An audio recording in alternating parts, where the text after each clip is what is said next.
குரு ஆஸ்ட்ரேலிய நேயர்கள் அனைவருக்கும் வணக்கம். மேஷ ராசிக்கு ஆகஸ்ட் மாதம் 2026 அந்த மாதத்திற்கான மாத பலன். இந்த மாதத்தில் முக்கியமாக 4 கிரகங்கள் இடப்பெயர்வு ஏற்படுகிறது.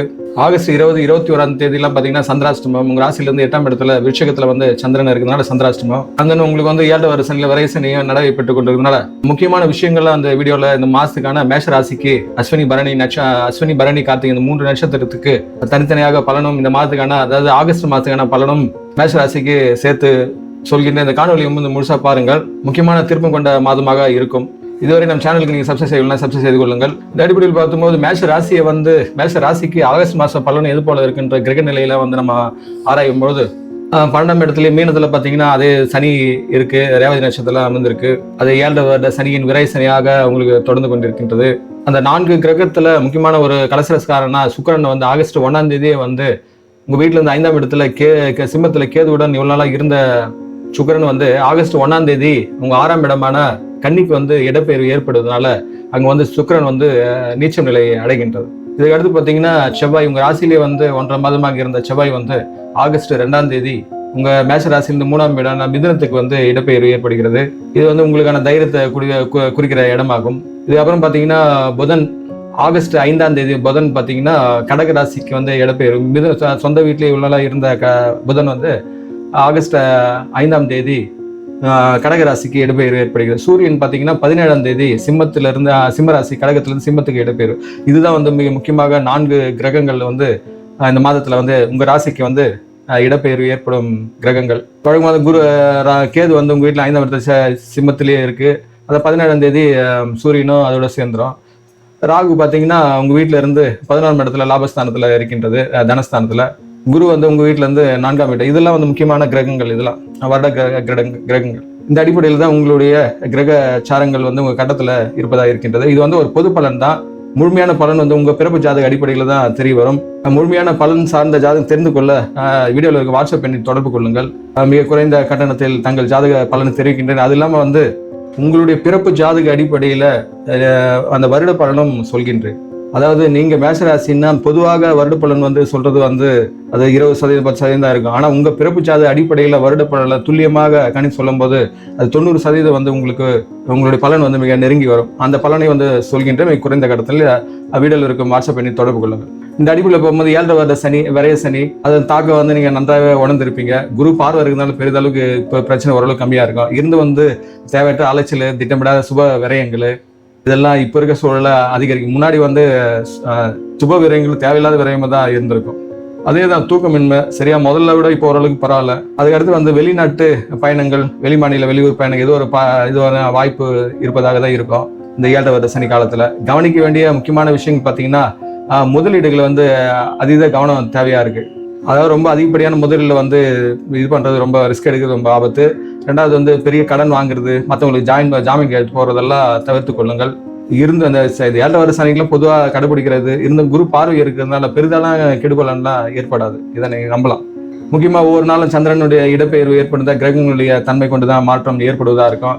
அந்த அடிப்படையில் சந்திரனை மனோகாரன் சொல்லுவாங்க. சந்திரன் ஒவ்வொரு ராசி கடக்கும் போது அது 2 நாட்களுக்கு கிடக்கும். அதனால மனிதர்களுடைய மனநிலை மாறமோ உடல்நிலையும் மாற்றம் அடைவதா இருக்கும். அதனால வளர்பிறை காலம் ஆங்கிலத்தை வேக்சிங் மூன் என்று சொல்லுவாங்க. இந்த வளர்பிறை காலத்துல சந்திரன் ஒளியோட இருக்கிறதுனால மேஷ ராசிக்கும் ஒரு நட்பு கிரகமா இருக்கிறதுனால மன உறுதி உங்களுக்கு இது செவ்வாய்னாலே ஒரு ஆற்றல் வேகம் தானே. அந்த அடிப்படையில் அந்த ஆற்றல் வேகம் மனதுக்கும் ஒரு உறுதியை தைரியத்தை கொடுக்கறதா இருக்கும். புதிய உத்வேகம் பிறக்கும். புதிய முயற்சிகள் எல்லாம் தொடங்கலாம் அந்த வளர்பிறை காலத்துல. அதனால முக்கிய முடிவுகளாக எடுக்கலாம். இந்த நாட்கள்ல வளர்பிறை காலத்துல கண்டிப்பா மேஷ ராசிகள் பயன்படுத்தி கொள்ளலாம். அதுக்கப்புறம் பார்த்தீங்கன்னா தேய்பிறை காலமா வார்னிங் மூன் என்று சொல்லுவாங்க ஆங்கிலத்தில். தேய்பிறை காலத்தில் பார்த்தீங்கன்னா இந்த அமாவாசை நெருங்குற நாட்களில் கண்டிப்பா மனம் எல்லா ராசிகளுக்கும் கொஞ்சம் இதுவாக தான் இருக்கும். ஆனால் மேஷ ராசிக்கு அதே சூழலை கொண்டதாக இருக்கும். குழப்பமான ஒன்றரை சூழல் இருக்கும். இக்காலம் புதிய முதலீடுகளை தவிர்த்து கொண்டு அன்றாட வழக்கமான பணிகளை மட்டும் செய்யறது நல்லது. ஆன்மீக ஈடுபாடு தியான யோகா செய்தால் ஒரு வித மனதுக்கு ஒரு அமைதி தரும். அந்த சந்திரன் விருச்சிக ராசிக்கு வரும்போது தான் உங்களுக்கு உங்க மேஷத்துல இருந்து 8ஆம் இடமா இருக்கிறதுனால அந்த நாட்கள் 2 நாட்களுக்கு பார்த்தீங்கன்னா சந்திராசிரம காலம் இருக்குமா. அந்த நாள் பார்த்தீங்கன்னா ஆகஸ்ட் மாதம் 20, 21ஆம் தேதி ஆகஸ்ட் 20-21 உங்களுக்கு வந்து சந்திராஷ்ட காலம். அதனால போதிய மட்டும் முக்கிய முடிவுகள், பெருந்திட்டங்கள், தொலைதூர பயணங்கள் இதெல்லாம் தவிர்த்து கொண்டு அந்த 2 நாட்களை கடந்து செல்வது நல்லது. ஏன்னா அன்றைய நாள் வந்து யாருக்கு சந்திரன் வந்து சந்திரனே மனோகாரன் சந்திரன் மறைவதனால மன குழப்பம் கண்டிப்பா இருக்கும். அது தேய்பெயர் காலமா இருந்ததுன்னா இன்னும் அதிகமா இருக்கும். அதனால அந்த 2 நாட்களை வந்து ஆலய வழிபாடு, தியான யோகா செய்து கடந்து செல்வது சிறப்பு.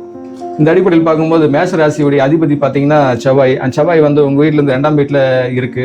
கரெக்டா ஆகஸ்ட் 2ஆம் தேதி அது வந்து மிதுனத்துக்கு, உங்க வீட்டுல இருந்து 3ஆம் வீடு மிதுனத்துக்கு செல்றதுனால கண்டிப்பா ஒரு விதமான தன்னம்பிக்கை, தைரியம் இதெல்லாம் வந்து அதிகரிக்கிறதா இருக்கும். எந்த ஒரு சவாலான காரியங்களும் துணிச்சலோடு எதிர்கொண்டு வெற்றி பெறுவீர்கள். சுறுசுறுப்பாக செயல்படுற காலமாக தான் இருக்கும். அது பகை வீட்டுக்கு தான் செல்கின்றது. இருந்தால் அது பார்வை பலம் வந்து நன்றாக இருக்கின்றது. 4ஆம் பார்வையாக வந்து உங்க 6ஆம் வீட்டை பார்க்கின்றது. 8ஆம் பார்வையாக 7ஆம் பார்வையை பார்த்தா 9ஆம் வீட்டை பார்க்கிறது. 8ஆம் பார்வையாக பார்த்தா உங்க 10ஆம் வீட்டை பார்க்கறதுனால இந்த 3 வீடு கொஞ்சம் சிறப்புடையதா இருக்கும். அதாவது 6ஆம் வீட்டை பார்க்கும்போது அங்க பாத்தீங்கன்னா சுக்கிரன் அப்போ ஆகஸ்ட் 1ஆம் தேதியில் இருக்கிறதுனால கடன் சார்ந்த பிரச்சனைகள், நோய் சார்ந்த பிரச்சனைகளை ஒரு விதமான வேகம் ஆற்றல் கொண்டு ஒரு விதமான தீர்வுக்கு வருவதா இருக்கும். அது 7ஆம் இடம் பார்க்கும்போது உங்க வீட்டுல இருந்து 9ஆம் இடம் பாகிஸ்தானமா இருக்கிறதுனால அந்த வீட்டு அதிபதியும் பாத்தீங்கன்னா 4ஆம் இடத்துல உச்சமா இருக்கிறதுனால குரு தாய் வீட்டு உறவு நிலையிலும் ஒரு விதமான உங்களுக்கு ஒரு அறிவுரை, ஆலோசனை, அவங்க சார்ந்த உறவு நிலையில ஒரு விதமான சுப நிகழ்வுகள்லாம் ஏற்படுவதா இருக்கும். அதே வந்து மாமியார் வீட்டு வழி உறவுலையும் ஒரு விதமான இது இருக்கும். மண்மனை வீடு சார்ந்த விஷயங்கள்ல எதனா ஒரு முடிவெடுப்பீர்கள்.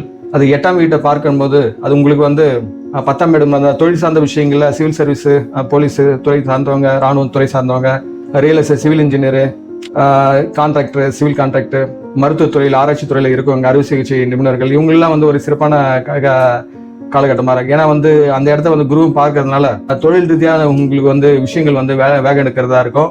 இருந்தும் செவ்வாய் வந்து பகை வீட்டுல 3ஆம் இடத்துல இருக்கிறதுனால புத்தி சார்ந்த அடிப்படையில சில குழப்பங்கள்லாம் இருந்து கொண்டு இருக்கும். அதனால நிதி பரிவர்த்தனை, பண பரிவர்த்தனை, டாக்குமெண்டேஷன் விஷயங்களை கையாளும் போது கொஞ்சம் கவனமாக இருங்க. முக்கியமாக மண்மனை வீடு சார்ந்த விஷயங்கள்ல அது சார்ந்த பேப்பர் டாக்குமெண்ட்ஸ் இருக்கும்போது ஒப்பீனியன் பார்த்தா செகண்ட் ஒப்பீனியன் கேட்டு இது பண்றதுனால ஒரு முறைக்கு 2 முறை வந்து படித்து பார்த்து கையெழுத்து போறது இதெல்லாம் வந்து பார்த்து கொள்ளுங்கள். கூகுள் பேல இதில் பணம் அனுப்பும் போதெல்லாம் கொஞ்சம் எச்சரிக்கையா இருங்க. அதாவது கர்மஸ்தான அதிபதியான 10ஆம் இடத்துல அதிபதி சனியை வந்து 12 இருக்கிறதுனால 4ஆம் இடத்துல குரு இருக்கிறதுனால வேலை கொஞ்சம் அதிகரிக்கதான் செய்யும்.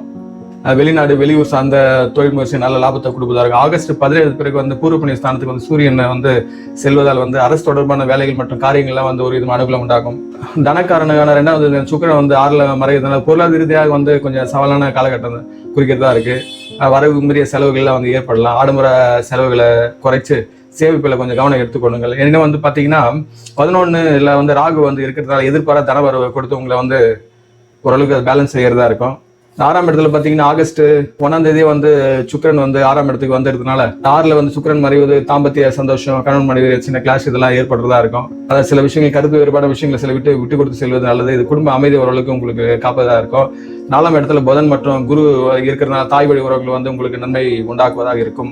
வீடு, வாகனம் வாங்குறது இது சார்ந்த சிந்தனைகள்லாம் உங்களுக்கு ஏற்படுவதா இருக்கும். குரு பார்வை இருக்கிறதுனால அந்த 7 சனியின் தாக்கத்தை உங்களுக்கு குறைக்கும். தொழில் பாதுகாப்பையும் ஆயுள் பலத்தையும் வந்து ஏற்படுத்தும். சுப விரயங்கள்லாம் கண்டிப்பாக இருக்கு. அது மாதிரி சனி பார்வையும் பார்த்தீங்க 3, 7, 10ஆம் பார்வையா பார்க்கறதுனால உங்க ரிஷப ராசியா பார்க்கின்றது 2ஆம் இடத்தை பார்க்குது, 6ஆம் இடத்தை பார்க்குது, 9ஆம் இடத்தை சனி பார்க்கறதுனால நிதி நிர்வாகத்துல கட்டுப்பாடு, எதிரிகள், நோய் சார்ந்த விஷயங்கள்ல கொஞ்சம் கவனமா இருங்க. தந்தை வழி உறவுகளே வந்து கொஞ்சம் கவனம் தேவை. இந்த ஆகஸ்ட் மாசத்துல பாத்தீங்கன்னா பொருளாதார ரீதியான ஒரு விதம் பாதுகாப்பு இருக்கு. தைரியமா வந்து செயல்படுற அந்த ஆற்றல் உங்களுக்குள்ள இருக்குதான். செவ்வாயின் வலிமை வந்து முன்னேற்றினாலும் சுக்கிரன் வந்து 6ஆம் இடத்துல நீச்சமாகிறதுனால சனியின் 7வது சனியின் விரை சனி ஏறதுனால பண விஷயங்களை வந்து போதி மட்டும் யாரையும் நம்பாதீங்க. உங்களுடைய உழைப்பை நம்புங்கள். உணர்ச்சி வயப்பட்டு பேசும் வார்த்தைகளை வந்து போதி மட்டும் கட்டுப்படுத்துங்கள். இந்த அடிப்படையில் பார்க்கும்போது மேஷராசிக்கு 3 நட்சத்திரம் இருக்கு. அஸ்வினி, பரணி, கார்த்திகை. அஸ்வினி நட்சத்திரம் பாத்தீங்கன்னா கேதுவின் அம்சம் பொருந்திய நட்சத்திரம். இதனால வந்து கேது வந்து உங்க வீட்டுல இருந்து 5ஆம் இடத்துல பஞ்சம இடத்துல இருக்கிறதுனால ஆன்மீகம் சார்ந்த விஷயங்கள், பயணங்கள்லாம் உங்களுக்கு ஏற்படுவதாக இருக்கும். மனதில் இருந்த குழப்பங்கள்லாம் நீங்கி ஒரு இதை தெளிவு பெறுவதாக இருக்கும். உடல் ஆரோக்கியத்தை குறிப்பாக நரம்பு சம்பந்த விஷயங்களை கொஞ்சம் கவனம் எடுத்துக்கொள்ளுங்கள். அதுக்கு அடுத்து பாத்தீங்கன்னா பரணி நட்சத்திரக்காரங்க. பரணி வந்து சுக்கிரனின் அம்சம் பொருந்திய நட்சத்திரம். அதனால 6ஆம் இடத்துல சுக்கிரன் வந்து இந்த மாதத்துல வந்து நீச்சமாகிறதுனால வீண் செலவுகள், ஆடம்பரமான வீண் செலவுகள் கொஞ்சம் அதிகரிக்கும். அதை குறைச்சி சேமிப்புல கொஞ்சம் கவனம் எடுத்துக்கிறது. உங்களுடைய லைஃப் பார்ட்னரோட சில விஷயங்கள்ல கருத்து வேறுபாடு வரதுக்கு வாய்ப்பு உள்ளது. சில விஷயங்களை விட்டு கொடுத்து செல்வது நல்லது. வியாபாரத்துல புதிய கூட்டாளிகளை வந்து இப்போது மட்டும் சேர்க்க வேண்டாம். கொஞ்சம் கவனமுடன் இருங்கள் வியாபார சார்ந்த விஷயங்கள. இது வந்து பரணி நட்சத்திரக்காரங்க. கார்த்திகை நட்சத்திரக்காரர் பாத்தீங்கன்னா ஒரு பாதம் மட்டும் தான் இருக்கு. அவங்களுக்கு பாத்தீங்கன்னா சூரியன் ஆதிக்கம் பெற்ற நட்சத்திரம் அது. அதனால ஆகஸ்ட் 17 பிறகு வந்து கார்த்திகை அது சூரியன் வந்து ஆட்சி வீட்டுக்கே வர்றதுனால தடைப்பட்டிருந்த அரசு வேலைகள்லாம் ஒரு சுமூகமாக முடியும், தந்தை வழியில சில ஆதாயங்களா கிடைக்கும். மேஷ ராசிக்கு இந்த வாரத்துக்கான இந்த மாதத்துக்கான அதிர்ஷ்ட எண்கள்னு பார்த்தீங்கன்னா 9, 3, 1 அதிர்ஷ்ட எண் நன்றாக இருக்கின்றது. அதிர்ஷ்ட திசைன்னு பார்த்தீங்கன்னா தெற்கு கிழக்கு இந்த மாதத்துக்கு முழுவதும் இந்த 2 திசை உங்களுக்கு சிறப்புடையதாக இருக்கும். அதிர்ஷ்ட நிறம்னு பார்த்தீங்கன்னா சிவப்பு, மஞ்சள். சிவப்புன்றது செவ்வாயுடைய நிறம், அது மஞ்சள்ன்றது குருவுடைய நிறம். குரு வந்து உச்சமாக இருக்கிறதுனால இந்த 2 நிறமும் சிறப்புடையதாக இருக்கும். இந்த 2 நிறம் கொண்ட ட்ரெஸ் கோட் போட்டு நீங்கள் நல்ல காரியங்கள் சென்று வந்தால் அந்த காரியம் வந்து செழுமையாகும். இந்த வாரத்தின் அதிர்ஷ்ட கிழமைன்னு பார்த்தீங்கன்னா செவ்வாய்க்கிழமை, வியாழக்கிழமை உங்களுக்கு சிறப்புடையதாக இருக்கின்றது. ஆன்மீக பரிகாரம் இந்த மாதத்தை நீ எடுத்துக்கொண்டா செவ்வாயை வந்து வழிபடுறது, செவ்வாய்க்கிழமை மேலும் முருகப்பெருமான செவ்வரலை மாலை சாட்டி வழிபடுது செவ்வாயின் பலத்தை வந்து முழுமையாக அதிகரிக்கும். சனி 7 வருட சனி இருக்கிறதுனால சனிக்கிழமையான ஆஞ்சநேயர் வழிபாடு, பைரவ வழிபாடு, நல்லெண்ணெய் ஏற்றி வழிபடுறது நல்லது. முதியவர்கள், மாற்றுத்திறனாளிகள் வந்து இயன்றவரை உங்களால் முடிஞ்ச உதவி பண்ணிங்கன்னா இந்த சனியின் பார்வை பலம் 7 வருட சனியின் அதுக்கு இதெல்லாம் ஓரளவுக்கு மட்டுப்படுத்தும். சுக்கிரன் நீச்சம் ஆகிறதுனால இந்த மாதம் முழுசும், ஆகஸ்ட் மாதம் முழுசும் சுக்கிரன் வந்து நீச்சமாக இருக்கிறதுனால வெள்ளிக்கிழமையான மகாலட்சுமிக்கு அஷ்டோத்திரம் படிப்பது நல்லது. பசுமாட்டுக்கு உங்களை அகத்திக்கீரை வந்து கொடுத்தா குடும்பத்தில் வரும்போது சுபட்சத்தை ஏற்படுத்தும். அதனால் மேஷராசியை தாங்கள் இந்த ஆகஸ்ட் மாதத்தில் சொல்லப்பட்ட விஷயங்களை கவனித்து ஆன்மீக பரிகாரம்லாம் செய்து, முக்கியமாக அந்த சந்திராஷ்டம காலத்தில் வந்து முக்கியமான விஷயங்களை தவிர்த்து கொண்டு இருக்கும் கிரக நிலைகளை நீங்கள் தாங்கள் புரிந்து கொண்டு செயல்படும் போது இந்த ஆகஸ்ட் மாதம் உங்களுக்கான வெற்றியான மாதமாக மாறும்.